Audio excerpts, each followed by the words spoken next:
Nous l'avons vu, le transfert est un élément fondamental à prendre en considération lorsqu'il s'agit de former des apprenants. Dans cette vidéo, nous traiterons des obstacles venant largement diminuer le degré de transférabilité des connaissances et compétences développées dans le cadre d'une formation. Précisons d'ores et déjà que certains obstacles ne sont pas du fait du formateur, mais qu'ils peuvent être pris en compte afin d'être réduits autant que faire se peut. Commençons par les obstacles liés aux apprenants. On retrouvera dans ces obstacles-là le manque de motivation de l'apprenant, qui sera souvent alimenté par l'absence de contexte pratique qui rend l'apprentissage abstrait, et un manque de reconnaissance qui diminue son sentiment de compétence et d'autonomie. On retrouvera également le manque de soutien donné à l'apprenant. Il s'agit de la principale raison pour laquelle le transfert est rendu délicat. Concrètement, il s'agit de l'absence de ressources adéquates, de soutien des managers ou d'alignement avec les objectifs organisationnels de l'entreprise. Le manager a à jouer un rôle essentiel, en s'assurant que l'apprenant a des occasions d'appliquer ce qu'il a appris et développé, et qu'il bénéficie de temps suffisant pour utiliser ses nouvelles connaissances et compétences en situation de travail. Sans cela, le transfert des compétences à l'issue de la formation sera moindre, voire inexistant, transformant la formation en un simple coût plutôt qu'un investissement.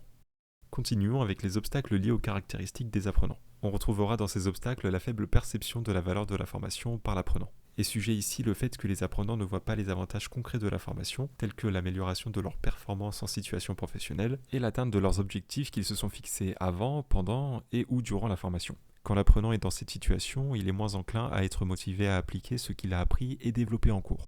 Afin de pallier cela, il peut être ici question par exemple de lier clairement les objectifs de la formation aux besoins des apprenants et aux défis spécifiques du milieu professionnel.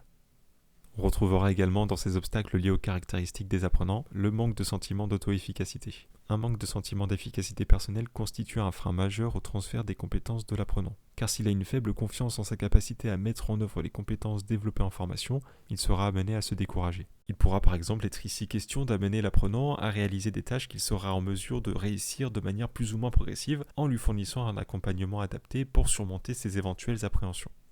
Enfin, terminons avec les obstacles liés à la pédagogie en tant que telle. Dans ces obstacles-ci, on retrouve l'absence de planification intentionnelle du transfert. L'absence de planification intentionnelle du transfert constitue un problème certain dans le domaine de la formation, l'accent étant souvent mis sur la couverture rapide des programmes. Afin de pallier cet obstacle, il pourra être ici question de favoriser le transfert par le biais d'activités alignées aux objectifs de la formation et aux défis du milieu professionnel.